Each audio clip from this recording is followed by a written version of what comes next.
YDGE Wirtz 1, we can talk about how to flare properly. Okay. And Ian says, when the runway begins to expand rapidly. Which isn't bad advice. But as he states in the next thing, which really means nothing. Like once you have enough landings on your belt to know what that saying means, you're beyond probably needing that saying. That's also true. Yeah, very astute observation. Well, that was deep, Rob.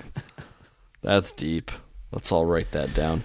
Like, I see it and I understand what he's saying, but if you're trying to explain to somebody learning how to land, it'd be worthless. So how to land properly or flare properly? What do you say? Flare. And then he followed up with, when do you pull power? Oh, that depends on the plane. Okay, go on. Learjet's probably different than a Skyhawk. That is true, but go on. Maybe not by much, but go on. Okay. Well, I wish Jeff Danovich were here to have this conversation. I know he would instantly bring up, well, Lee only taught me to do 180 power offs. Well, this is what he would say. Eamon's in the chat still. You taught. Well, that's him. True. But he was past entry level, though. Okay. I mean, it would be interesting. Eamon, if you're still in the chat, chime in if you remember Lee talking about that. But so, what is your perspective on that, though, Rob? Pull power. It depends on what I'm flying. When I was doing the Arrow in my commercial, okay, I'd leave a little power in until the wheels were on the ground. But so I would say 100% do not ever do that. No, absolutely not. Because in the rest of your flying career, you will bus check rides, and you will not pass upgrade training if you're at an airline, all kinds of stuff. You absolutely never, ever, ever land with the engine producing more than idle power. Okay. Well, maybe that was the only example I've had because of the handful. And that's fine. I'm not saying you're wrong. That was the only one. That is no judgment on you at all. The only time you would ever do it is if you're doing a glassy water landing. Okay, yeah, that's in a obviously. seaplane. That is the only time, and that is obvious because that is part of that is, as far as I know, I don't have that much seaplane time. You and I probably have similar amounts of seaplane time. Yeah. I mean, there may be an airplane where you do something different, but glassy watering, the technique is pretty, I would imagine, pretty universal. Yeah. You set up an ultralight stabilized approach at a low descent rate with a lot of power, and when you touch the water, then you bring the power idle. Yeah. There may be something different somewhere. I don't know. Don't judge me if there is. But that is kind of the technique. That is the only time that I know of, and maybe in rotorcraft, obviously you got power and all kinds of stuff, but in an airplane, I don't know of anything that is terrible technique unless there is something specific.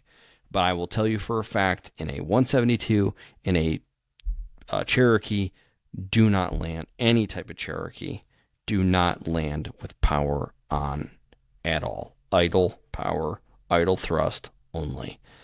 The reason for that is, if you start that technique then, primacy, the law of primacy, you tend to always retain those things longer, and they're harder to beat out of you if you have them, if you're adopting them early on in your career, early on in your learning. The weight on wheels logic in a lot of aircraft, well, in aircraft that with weight on wheels logic, where there's sensors, there's wheel speed, transducers that sense wheel speed on all the different wheels, and then spoilers pop and thrust reversers can arm, and all these things happen. Those all depend on the thrust lever being at idle. That is the first thing that you need to do to satisfy, other than letting the airplane hit the ground with the wheels. Should happen on every landing anyways. But other than that, you need to have the thrust levers at idle when those wheels, or none of those other things will, anti-skid braking, spoilers, thrust reversers, all of those things won't work unless you have those thrust levers at idle. And I know during upgrade at the airline one of the airlines I was at, when I upgraded to captain, that was one of the things they were specifically looking for, is people landing with power above idle. Yeah.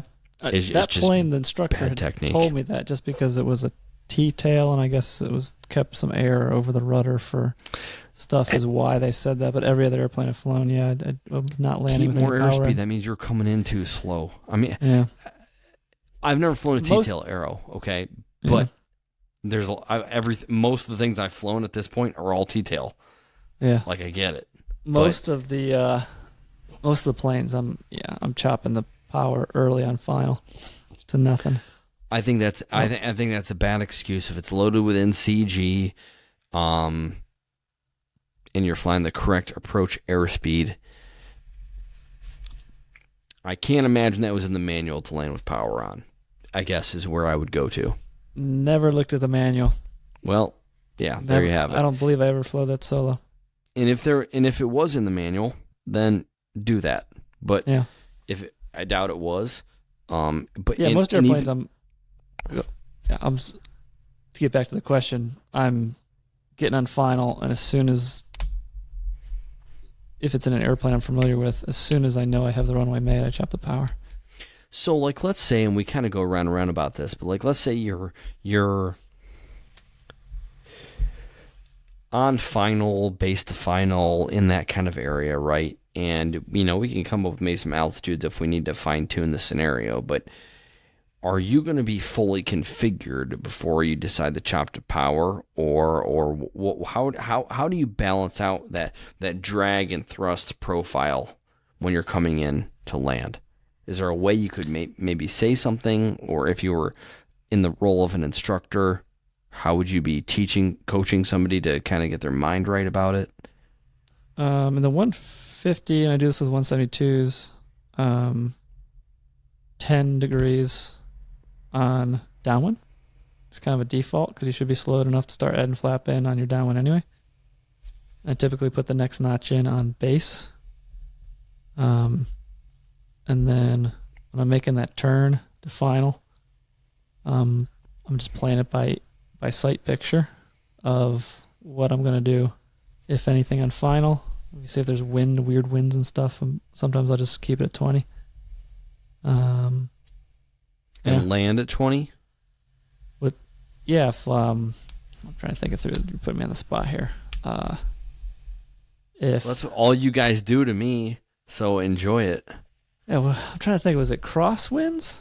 Like if there was like a bunch of crosswind, or if it was gusty and stuff. Yeah, wind and gusty. Yeah, I would just come in a little extra speed. I wouldn't put in as much flap. I don't want that controllability.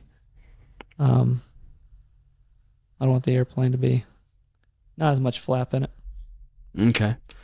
Yeah, I mean that would be all the guidance that I've ever known. Land with minimal flap setting. Obviously up to a point. But yeah, typically what you tend to do with with flaps is